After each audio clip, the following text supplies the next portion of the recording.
Welcome to Moving Conversations, a podcast for movement professionals by movement professionals. If you coach, train, or teach movement, Pilates, or fitness, then this podcast is for you. With more than 60 years of experience in fitness and Pilates, your hosts Brian Ritchie and Nora St. John explore the science of human movement, diving deep into the facts, myths, and common misconceptions, hoping to spark thought and conversation about how we view fitness and movement. Now, let's jump into Moving Conversations. And welcome back to Moving Conversations. I'm Brian Ritchie. Joining me as always is Nora St. John. How are you doing this morning, Nora?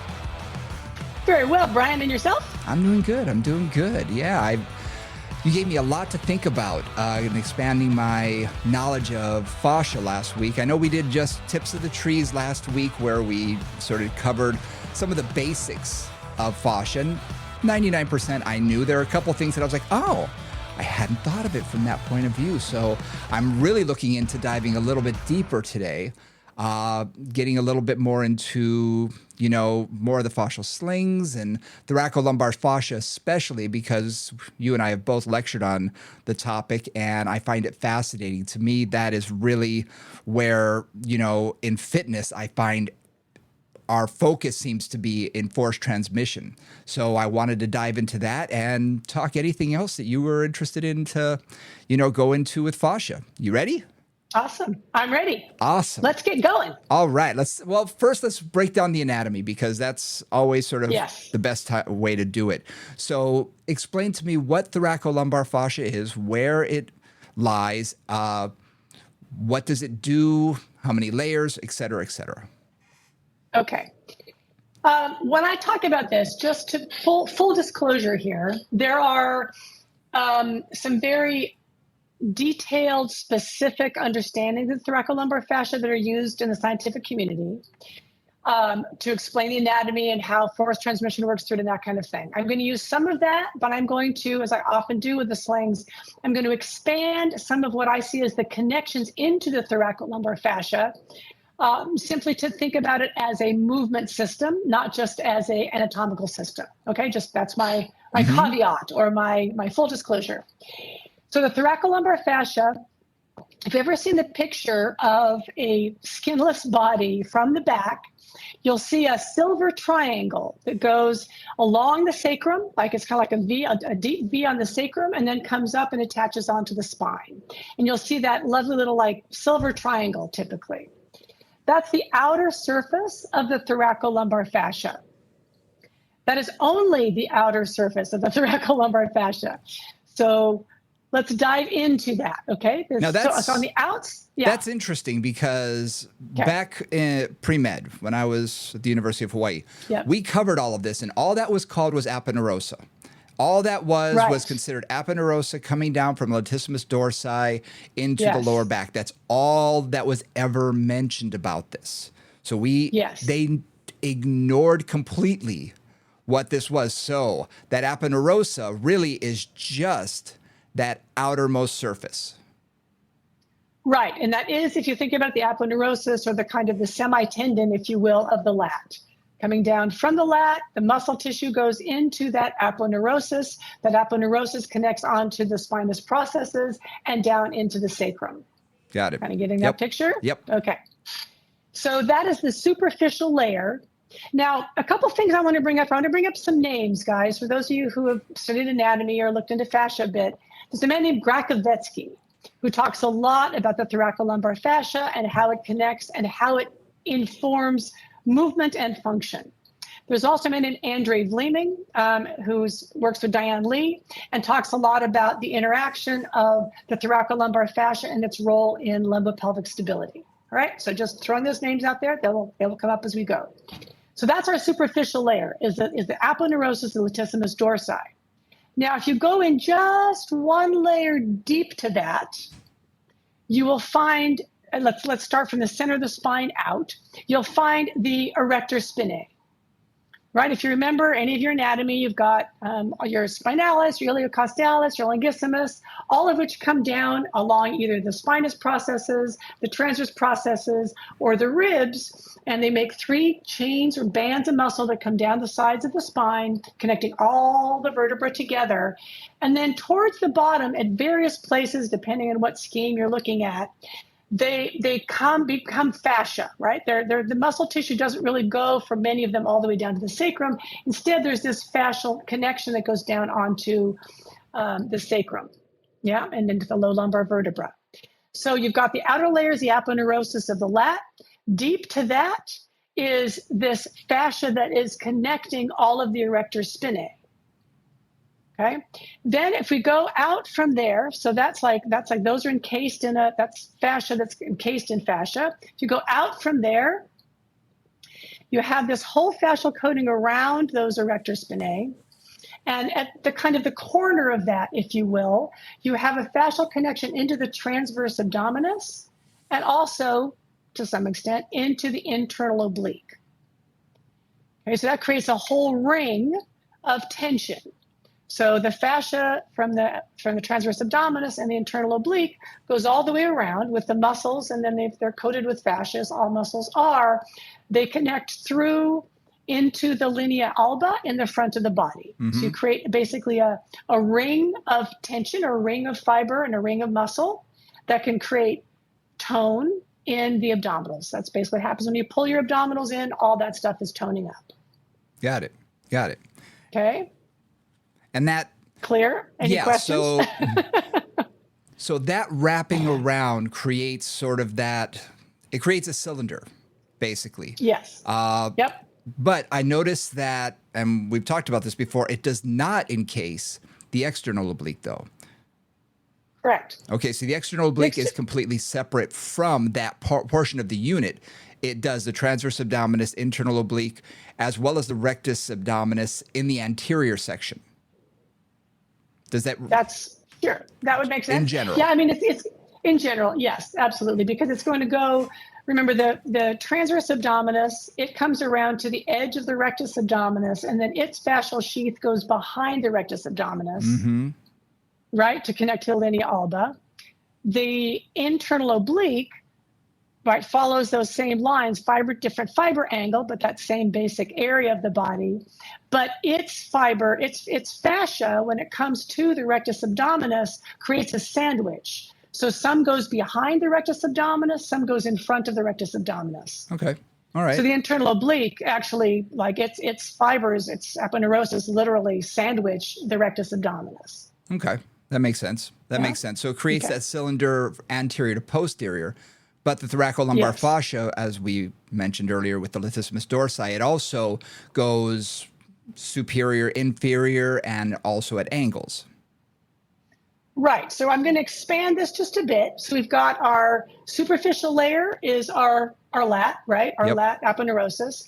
We've got this, sometimes called the middle layer of the thoracolumbar fascia, which is on the inside of the erector spinae bundle. Okay, so it's going to go from the transverse process out around that erector spinae bundle. Mm-hmm. Sort of makes sense. Then there's the quadratus lumborum, which is sitting just interior or anterior to the erector spinae, right? It goes along the transverse processes between the 12th rib and the top of the iliac crest. Mm-hmm. Okay, so that's another bundle. So then that's also coated in fascia. That's surrounded by a fascial layer. And those three layers, so the layer on the front of the quadratus lumborum, right? So the front of the body, the layer between the quadratus lumborum and the erector spinae, and the posterior layer all come together to merge to form this little triangular area, this little area where all those fascia come together. And that's where the fascia of the internal oblique and the transverse abdominis connect. So visually, it's almost like a club sandwich or a Big Mac, where you're having the three layers of bread would be your fascia, whereas the meat in between would be, the musculature. Your muscles. Okay. Right. Exactly. You just pinched the outsides of your buns. You pinched your buns together. You made a panini. You made a panini with the ends, and it came together. There you go. Right. So that is how they usually talk about the thoracolumbar fascia.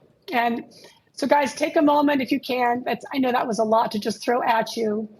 That little moment where all three of those layers come together is called the lateral raphe. Just so you know, that's that term where all those come together. And that's kind of where the magic happens with our core work.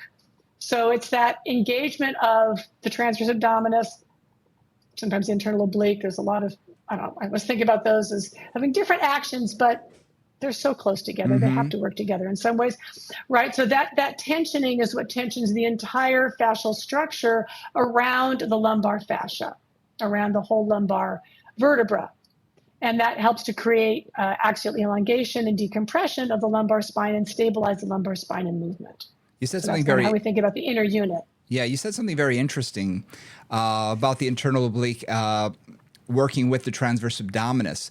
Anybody who's ever done any dissection work, and you've done a lot, there's not a whole lot of separation between a lot of these layers. A lot of them sort of merge or smudge with each other, that they're not as clean and crisp and clear cut as you see, in a lot of these, anatomy books as we grew up with, or apps, which most people now are learning on, where you can peel away one layer. Well, it's great to be able to do that on a computer, but in real life, how hard is it to peel away a single layer? They're right up against each other and sort of connected, fascially and attached. And they're millimeters thick. They're not honking muscles. They're little skinny sheets of muscles. The other thing too is, it's always a habit, and I think it really helped us understand anatomy originally to break things down, right? To look at just a transverse or just the internal oblique or just this or just that. But in reality, whatever you're doing, if you're just sitting there, and watching something or reading something or rotating slightly, they're working together. Okay, they're not working independently. The external oblique doesn't work independently either. If I'm moving my torso in any direction, all of those muscles are going to be working to do that job. Yeah. Right, and they have to coordinate and act together and glide appropriately because their fiber angles are different. Yep. Okay. So coming back to the back of the thoracolumbar fascia for a moment. Now, if I take this up, I'm thinking about this at about most of the images of this are at the third lumbar vertebra, which is where you still have a lot of the fiber tissue from the erector spinae. As you get lower, you might lose some of the fibrous tissue, the muscular tissue. But here you actually have the muscular tissue of the erector spinae at that point. One thing that I often think of, and this is just my extension of my understanding of the thoracolumbar fascia, this isn't technically part of the thoracolumbar fascia, is the psoas major. The psoas major is right up inside the body, right against the bodies of the vertebra, in front of the transverse processes, and right next to, therefore, the quadratus lumborum. Right. All right. And if you think about any action of the lower body, think about a lateral flexion. All right. If I laterally flex, like I'm side bending over to my right, I'm shortening my quadratus lumborum on my right side. I'm actually shortening my psoas major on my right side. I'm shortening my erector spinae on my right side. Yep. I'm actually shortening my lat on my right side. Right. All of that is coming together. Yep. And all of it is working together to create that lateral flexion, for example. Right. Right. The pivot point of the spine would really be those transverse abdominis, because everything posterior to the transverse abdominis puts you into a slight extension. Anything anterior is going to put you into flexion. But if you talk about lateral flexion or even some rotation, both are working. Yes, exactly. So a bunch of things we talked about last time in terms of fascia that come up to play here. One is glide. That all these tissues, yes, these may be working together, but they may be working at slightly different angles and slightly different amounts of contraction or angles or directions or vectors, right? So they have to be able to glide somewhat, have some relative independence so they can do their job and not do somebody else's job, right? So that's just one thing to think about is looking at glide in that area. So if you've had an injury, if you've had a low back injury, if you've had surgery, all of that can get disrupted. So just pointing that out. The second thing that I want to mention, and this came a lot out of doing some dissection, again, some unfixed cadaver dissection, meaning the cadavers were not preserved with formalin and other kinds of things. When you dissect the back of the body, and you can look at the thoracolumbar fascia without the skin. And you can really see the fiber angles within the thoracolumbar fascia when you do that. And what's really interesting and fascinating, both in the back of the body and also in the front of the body, looking at when you've taken off the front chest wall and looking at the external oblique, for example, is the two sides can look very different. Mm-hmm. So if I'm looking at the thoracolumbar fascia from the back, you would think that the fiber angles would be symmetrical around the spine, right? They'd be like diagonally coming down from my lat in the same direction. But there's usually 2 or 3 different layers of fascia, which are going at depending who you talk to, about a 70-degree angle to each other, which is interesting. And this is a deep fascia that has multiple layers to it. Just threw that out there. Take a moment. But basically, those can build in different ways depending on how the body is used. Mm-hmm. So one thing I didn't talk about last time was that we build our fascial suit. Yep. So our fascia, again, molds to how it is used. And so whatever we do habitually is what creates our fascia. And if we want to change our fascial structure, it often takes, again, 6 to 24 months for those fascia to actually restructure and reorient in the direction that we want them to reorient into. Yeah, athletes who are one-sided especially. Yep. What just popped into my head, I worked briefly with she was amateur level bodybuilder, but high level amateur bodybuilder. And what was interesting is in her training, one of her traps, her right side, was so much larger than her left. And it was visible because, when you strip down and have almost no body fat, it's very visible. Under normal circumstances, you wouldn't see it as much. And we couldn't figure out she's lifting the same amount of weight on each side, And then one day I watched her train her triceps. And where she had her favorite machine was the mirror was always to the right. So every time she did it, she was watching herself with her head turned to the right. And I watched her whole workout on that machine, and almost the entire time her head was cocked to the right. And doing that for years and years and years created an imbalance muscularly that was fascinating from my point of view anatomically. I was just thinking, wow, just having her head turn that way while training changed how that was pulled. And you could see that when you're creating your fascial suit, if you do create those habits, and like we've talked about baseball pitchers, we've talked about people who are throwers. I could just imagine shot putters and javelin throwers and all of these type of people who are just naturally all one-sided in that sense, that their fascial suit is going to be completely different than, let's say, a marathon runner who is pretty much sagittal and pretty equal on both sides. Yeah, absolutely. Absolutely. I mean, you just see it in the muscle development. You just see again, I worked with a couple of serious pitchers and a throwing athlete, and their right side, they were both right-sided. Mm-hmm. I mean, every muscle on their right side was inches bigger than on their left. Yeah. Their calf was 1.5 inches bigger. Their thigh was 2 inches bigger. Wow. Their right arm was 2 inches bigger. Their right bicep was 2 inches bigger. Wow. The upper arm. That's significant. That is hugely significant. And this was years after they'd stopped the sport. This was 20 years after they were done with their training. Mm-hmm. I mean, obviously they trained, their entire youth and built their body that way, but all that remained even after that much time. We see it with carpenters and mechanics, auto mechanics, using those who used a screwdriver for so many years or a hammer, that their dominant hand and arm, their forearm, can be significantly long or stronger and circumference-wise much bigger than the opposite side. Yep. Yeah. Interesting. Yeah. So you'll see that directly in the thoracolumbar fascia. And one of the things that, we talk about a lot, certainly in Pilates and certainly in fitness, is when you think about core training, a lot of what we're trying to do is, I think, balance the forces on the spine. Mm-hmm. Right? Trying to have not asymmetrical forces going through the spine, because that can lead to just disturbances and injuries and that kind of thing.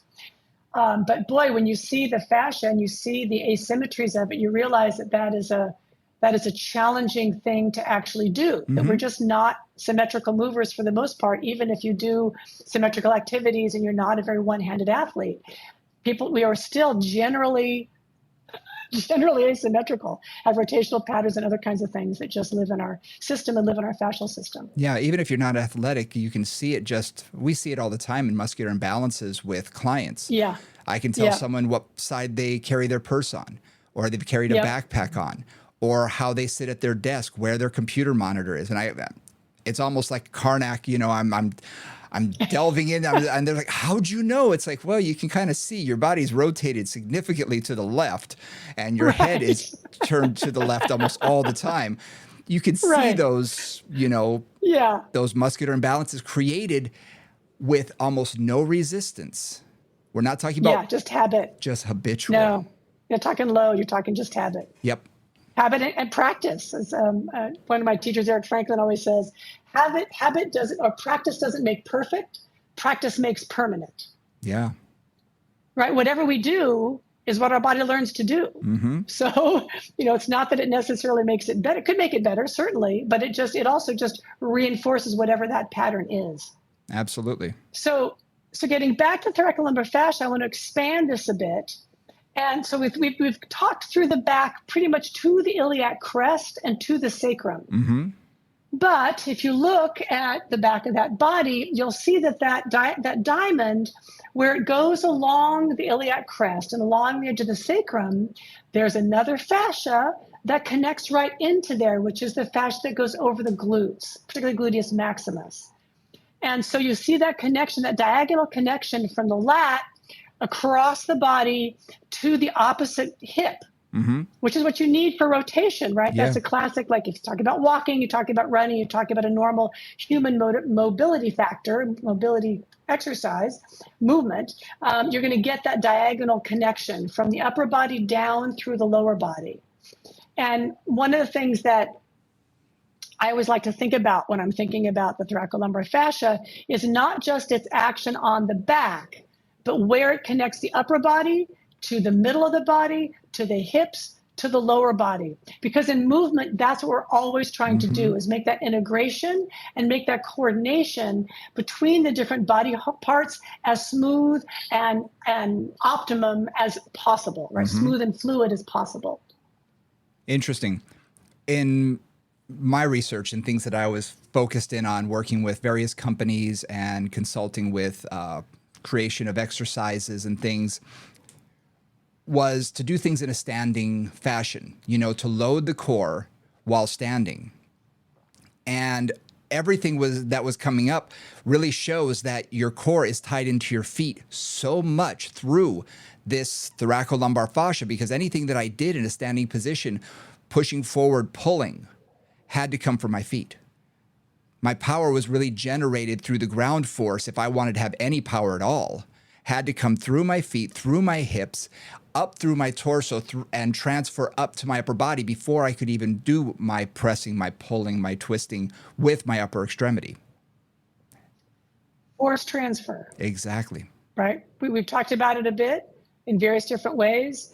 But the fascia is a lot of what does that. Yeah. Yes, there's the muscles that change the force and all that kind of stuff, but a lot of it is the tensioning and the release of tensioning of the fascia. And also the fascia is what coordinates a lot of that. Yep. But the fascia, again, is named because as scientists, we tend to break things up to figure them out. Right, fascia is named like, here's the thoracolumbar fascia, and here's the lat fascia, and here's the this fascia, and here's the gluteal fascia, like all these different names. But in reality, all of these are deeply, deeply connected and intertwined. And it is the fascia that helps to coordinate and transfer that force from the glutes up across the thoracolumbar fascia to the opposite lat, to be able to let that arm either rotate forward or rotate back, right? To let the whole torso like wind up and throw. That comes through that entire X without the body making the distinction, at least ideally. Mm-hmm. Right, I've worked with clients where the body have made that distinction and they're not very effective if they're throwing or they're pitching or they're golf or whatever else they're trying to do because they've broken it up. Right. But when that body's working well, all of that is fluidly working together as one unit. And that's a lot of where the fascia, what we're trying to design the fascia to do is to work in that coordinated fashion. Mm-hmm. Yeah. It's very interesting to see someone who has sort of that hitch in their giddy up, who has a break in their motion or their movement. And it is. You can see it. It's very distinct. Yep. So it's always, interesting when they don't have that smoothness. Now, one thing I wanted to ask you was to talk about, do we have a system anteriorly that would, I don't even want to use the word replicate, because the thickness and the dominance of the thoracolumbar fascia is in a league of its own. But is there a portion on the anterior? This is something that I've thought a lot about because I've had a lot of people with injuries there. Before we get there, I just want to remind you that you're listening to Moving Conversations. Nora St. John and Brian Ritchie. Do us a favor. If you like the podcast, please subscribe. You'll get the latest episode every Tuesday in your inbox. As soon as it's published, do us a favor. If you like the show, give us a 5-star rating. It'll help with all of our algorithms and get us in front of more people. So thank you very much. Email is movingcombos@gmail.com. Instagram, Facebook, Twitter, all of those are at Moving Combos. All right, so getting back to this, is there an anterior, what I've referred to as a pubic sheath before, is there sort of that anterior portion that, does that force transfer in the front of the body that is the same as the posterior? Well, let's take this around. We've talked about the back, we've talked about the lat and the transverse abdominis and the internal oblique. But let's go through and talk about the front of the body. And if you want to think about, I'm not going to think about just fascially, but just the structure of the front of the body, particularly the front of the abdomen. Mm-hmm. All right. So we've got our transverse abdominis as our deepest layer. And those fibers are really purely horizontal. All they really do is contract, pull the belly button in and relax the belly button. That's about all they can do because their fibers don't go in any other angle. They can't bring our ribs towards our pelvis or do a curl or do a side bend or much else. They just pull that in. And remember there too that we've got our central column, our rectus abdominis, going from our 5th rib all the way down to our pubic bone. Okay, so you think about that you can think about that, I'm using a funky metaphor here, but almost like the spine or the erector spinae. Okay. Not at all the same in terms of structure, but it is a vertical structure in the body, going from the rib cage to the pubic bone. Okay, just thinking about it that way very simply as a structural member that is vertical. All right, so you've got that structural member that's vertical. Then you've got the transverse abdominis that's horizontal. Mm-hmm. Okay. So you've got vertical, you've got horizontal, but we don't move just in those ways. We don't just move in flexion and extension.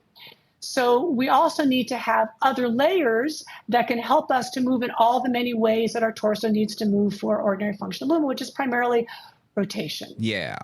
Right. So then we've got our internal oblique, right, coming down from, I think of these as being mountain fibers going from our iliac crest up towards our midline, and even from the back of the body, our iliac crest in the back up towards our ribs, right? So it's going to come up at that angle. And we've got our external oblique. And remember, the external oblique does not attach to the thoracolumbar fascia. And the reason is this. The fiber angles that the external oblique attaches to the ribs, right? To the front of the rib cage. All pretty much from 5th rib all the way down to 12th rib, but those fibers go forward. Mm-hmm. Okay, so they attach that bottom rib, but they don't go back towards the thoracolumbar fascia. The fibers go forward towards the midline. Mm. Right, so those fibers are not going to connect into that thoracolumbar fascia because the thoracolumbar fascia is going in the other direction. It would be behind them. Okay, that makes a lot more sense. It's never been explained to me why that one's sort of opted out of the thoracolumbar fascia, because anytime you see the body, we see it sort of cut apart, sort of transversed at that L3. And you can see where the fascia is, and it surrounds, the rectus abdominis, and it surrounds, it ties into the internal oblique and the transverse abdominis, but it doesn't do it to the external oblique, and no one's ever explained why, but that makes a lot of sense because it is anterior and it is coming across the body toward the midline from the ribs and doesn't have anything really to do with the posterior. Right. It doesn't go to the spine. That makes a lot of sense. Right. I mean, it's very close to it, and the fibers are right over the internal oblique. It's not like it's a long way from it. They're right next to each other, but those fibers are not going back towards that to tie into the thoracolumbar fascia. They're going forward to tie into the linea alba in the front. Makes a lot of sense. Right. Now, one other weird thing here. So let's take that. So you've got the front and the back, you've got this X going in the front of the body, like you have an X in the back of the body, right? The internal oblique. So going from external oblique on one side, the internal oblique on the opposite, and those two X's, allowing rotation, allowing lateral flexion. What do those tie into? Those tie into the inguinal ligament. Those tie into the iliac, the ASIS area, the front part of the iliac crest. And they come down onto the pubic bone.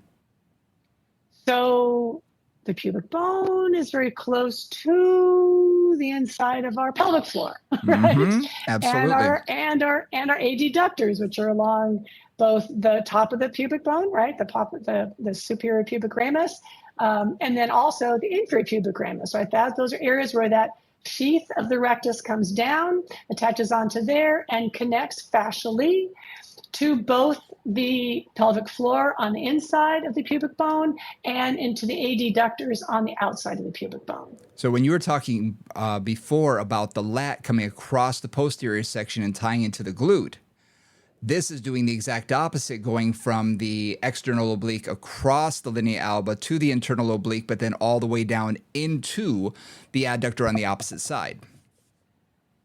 Right.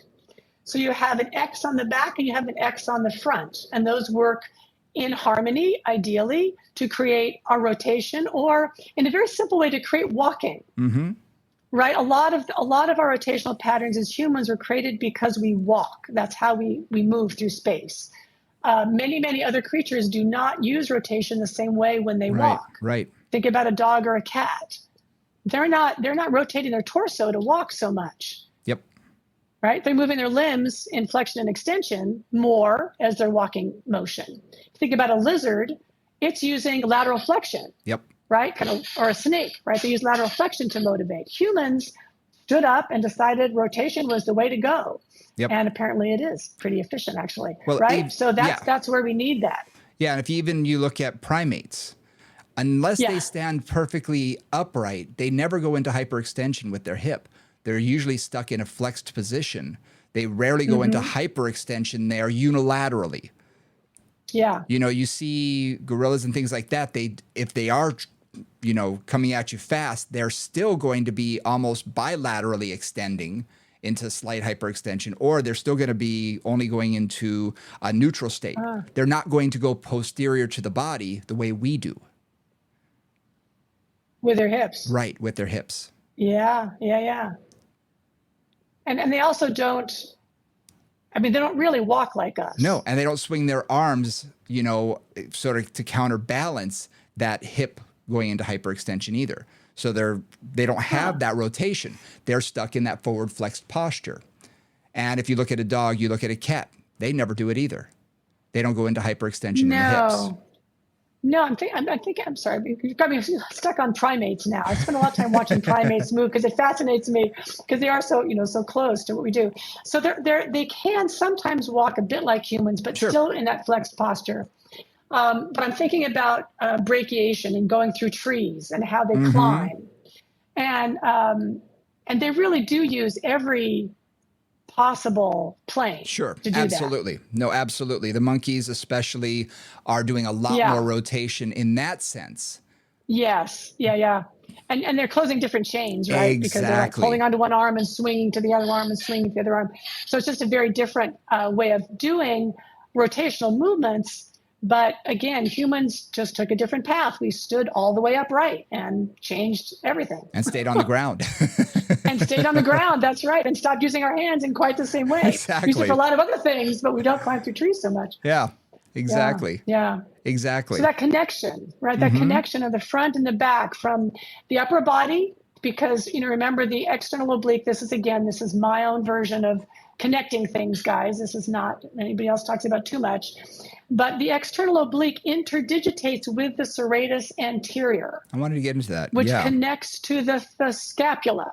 So it takes the scapula which is the shoulder girdle, right? And connects it into the torso, creating that connection from the scapula across the external oblique, opposite internal oblique, down into pelvic floor and the adductors on that opposite side. Right? That's one of the slings I like to talk about. And you think about that very powerful rotational action, and that's balanced in the back. So connecting arm torso, pelvis, leg, with the back, with our lat, which it connects to our arm, our torso, our pelvis, and our leg in the back. And these So are really basically looking at that coordination. Yeah, these are the anterior and posterior oblique slings that Right, from Diane Lee. Diane Lee that and interglimming. that we've talked about, and taught for so many years. Really, they are the ones that are balancing us when we do any rotational movement, when we walk, when we throw, when we do anything that involves rotation. And they need to be balanced front to back. Ideally. Ideally. They usually are. Usually people are either dominant in the posterior, they're dominant in the anterior, they're dominant on the right, they're dominant on the left. Right? This is really where you see so many imbalances that very, very often can be at least an underlying factor in an injury or arthritis or wear and tear or poor performance, right? Absolutely. Well, how many times have we worked with a client and had them rotate, doing something like telescope arms, book openers, lying on their side, taking one arm across the body and really trying to lay that shoulder on the ground and really doing a twisting motion. And one side is easy. No problem. They can go so far. And on the other side, they're sort of stuck. They sort of, they get to a point where they can't rotate as well. And we do see that. We see that we have those habits, those habitual motions. If you sit a lot, my psychologists especially, they sit with one leg crossed and they're writing on their lap. So their whole body is in a flexed position, rotated toward the leg that's crossed over, shortening one of their, anterior oblique slings for hours and hours every day. Yep. And then try and get them to stand upright and not have that rotation be permanent when you're talking about a 20 or 30-year career by the time they get to us. Yep. That's almost impossible. So we have to work to try and erase some of that and try and, strengthen it in a different way that we can almost reverse what they've done for the past 20 or 30 years. I think of it as postural cross training. Yeah. Right? Because, it's simplistic, but it is certainly the training principle I use a lot. If they rotate to the right, I'm going to have them rotate to the left. Yep. Right. And I'm going to have them do that. One of the things I was working with the advancement principles is all the different places rotation can come from and trying to identify where that limitation is. Right. So looking at, like, if somebody's lying down on their back and they're rotating their hips, right, they're doing knee drops to each side, for example, you're looking at rotation, not so much in the upper body, but more from the hips. And I do mean the hips. I mean, not just the pelvis, but the hips, like internal, external rotation of the femurs a bit, the pelvis, the low back, right? Like which one of those which way do they rotate better in that lower part of the body?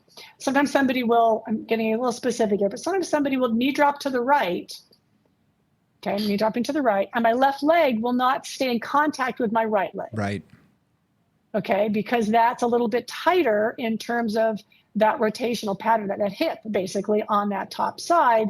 And that may be causing some of my rotational imbalance. I go to the other side and the legs can stay together as they both drop down to the mat. That's an interesting concept because I don't know if I've ever put that together before.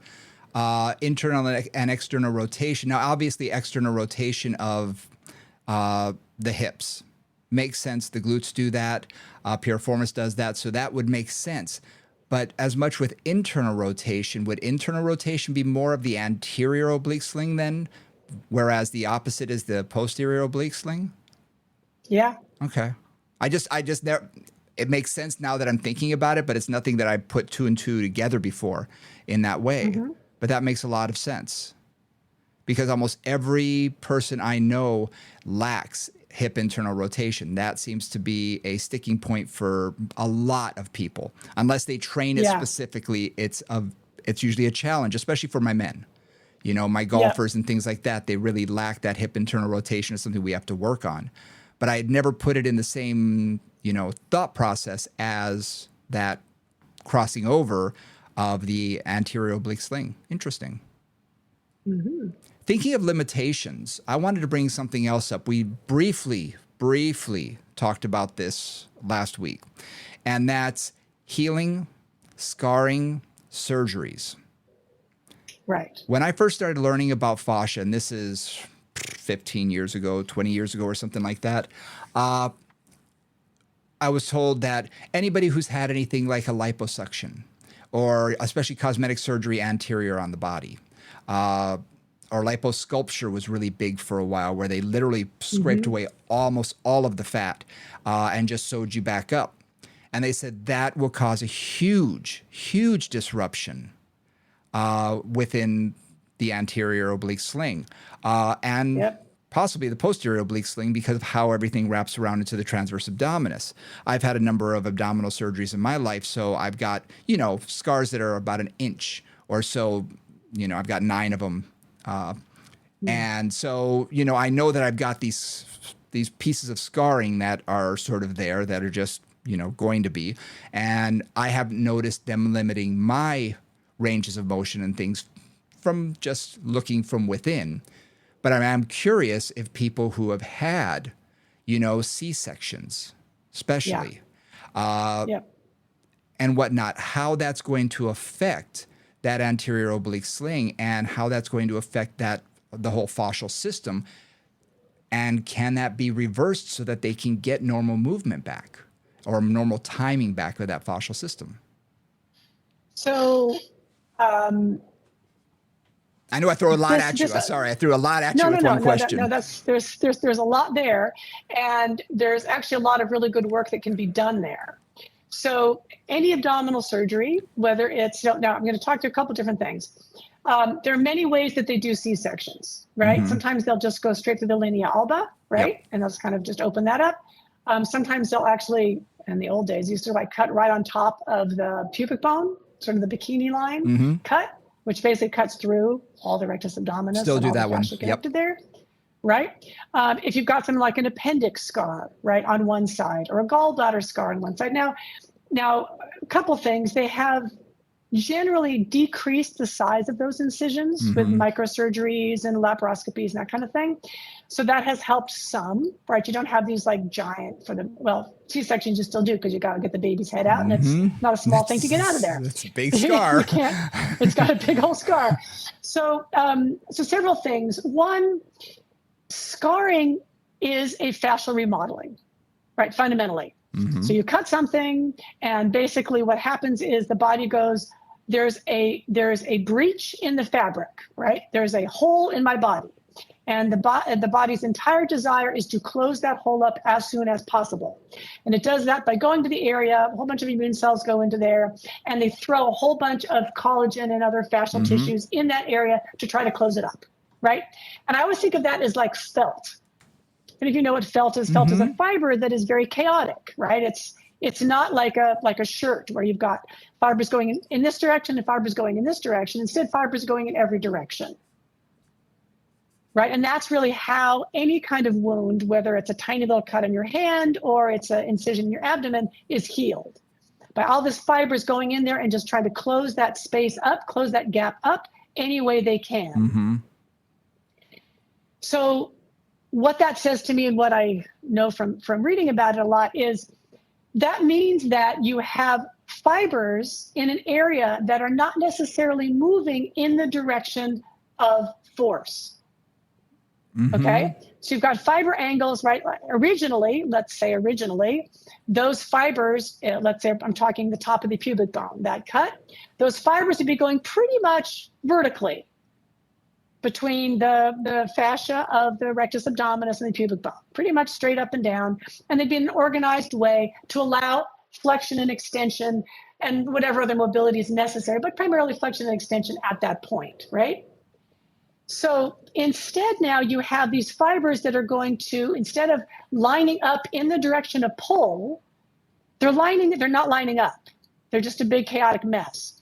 So when force goes through there, let's say I'm going into a back extension and I'm trying to stretch out that area, right? Instead of that force moving smoothly from the rectus abdominis fascia right onto my pubic bone and then down wherever it's going to go from there, it gets stuck a bit. It doesn't transfer smoothly from the rectus abdominis onto the pubic bone.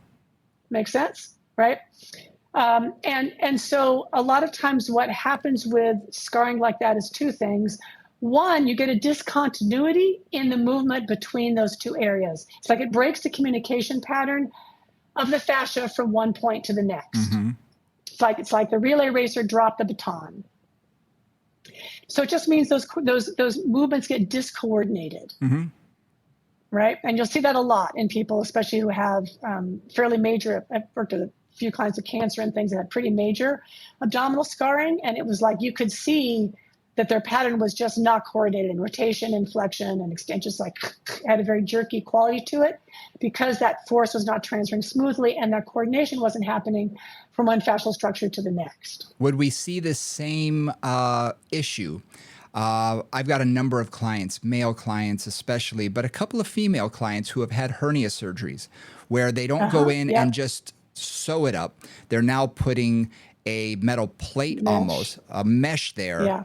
And that mesh creates a huge, I mean, you can see one side to the other that they are not able to move like they once were. It like glues them down. Absolutely. If fascia is flexible, scar tissue is not flexible fundamentally. And that mesh is not flexible. And that mesh, it's designed not to be flexible, right? That's the whole point, is they're trying to have it not stretch and open up and create a hernia. One example that I used of this is I had one of my clients had breast cancer and she had reconstruction. And the reconstruction they did was to take what's called a transflap. So they basically take part of the rectus abdominis, move it up under the skin, and make a breast out of it. So it's essentially the tissue still has innervation and blood supply, and is still kind of living tissue. They did this with a lat. They did this with different things, but that was her particular version. And to do that, they essentially took off or dissected the entire abdominal wall from the muscle underneath it, because they had to go in and take some of that muscle and move it up underneath the skin, basically, to the breast. So we're talking just the rectus abdominis. They're removing it from part of it, the internal oblique and just pulling. Wow, that's interesting. Yeah. And they did it with part of the lat. They did it lots of different ways. But basically what happened was, and I was there for the surgery, I happened to sit in on the surgery, is you could see then that the entire abdominal wall connection to the muscles underneath was disrupted. Huh. And this was a client who was a bit kyphotic anyway. Within 6 months, her kyphosis had increased dramatically. I can see that. And it was because the entire abdominal wall had scarred up to the muscles underneath it. And there was no longer the glide. Like you think about it, if any of you just go into a gentle back extension, and you feel how much your skin has to glide on those tissues to make that happen. Right? So you think about liposuction is classic that way. That breaks up all of that connective tissue between the skin and the muscles underneath. Yeah, I've had a couple clients who have had liposuction that are, let's just say, aggressive liposuction, where they've taken out probably too much and caused a huge disruption. Yeah. Huge. And every one of them wishes they'd never had it because they no longer walk the same. They no longer move the same. It's kind of like when you see someone who's had a facelift of some sort, and they don't look normal anymore. They look they just look odd. A little odd. Yeah. It's not that they don't look human, obviously, or whatnot, but you're looking at them thinking, something's just not quite right about the balance of everything. And I was watching that with her movement, or a couple of them. Just they weren't able, and back extension was so difficult because everything was basically as though they pulled it down and said, I got this. And like a zipper, a zipper crossways instead of up and down. And suddenly they couldn't go back. They couldn't go into a back extension. I mean, if any of you are wearing stretchy clothes right now, right, whether you've got workout clothes on or a knitted sweater or something, right, it's stretchy, right? So just play with it for a moment, like stretch it. And it stretches in different angles. Like if you've got like workout clothes on, right, they're pretty stretchy. Now take it and pull it, like make a little ball out of it, like hold it so it doesn't stretch, and then pull on one side of it. Yeah. And you'll see that the force doesn't transfer now through that little tight ball, right? Like you got pull on one side and then it just stops instead of pulling all the way through. That's what a scar does. And that's scar tissue. Now, That's scar tissue, right? And again, it can be a small bit or it can be a larger bit, but that's what scar tissue does. It stops that transmission across that fascial line. Now, you can, with fairly aggressive manual therapy, this cannot be done, generally cannot be done with rollers or balls or on yourself. This is where structural integration and rolfing are your baby. Yep. Because generally what has to happen there is you have to work on a combination of breaking down that scar tissue manually, typically, and then working the area. So what I like to do is I like to do at least one session a week, if not 2 sessions a week. And it doesn't have to be long, just to specifically break through some of those cross fibers that are going in the direction you don't want them to go in. Okay, if you think about that, right, if you got felt, you're trying to basically break up all the fibers that are going right that need to go straight and basically break up those fibers so you've got a little more mobility in those tissues, and then work those fibers so that you're trying to get the fascial information saying go in this direction, build the fibers in the direction of pull. Now, out of curiosity, so you have to re-educate that. Little inside baseball here. You and I are both body workers. I've not done extensive scar tissue work. You have.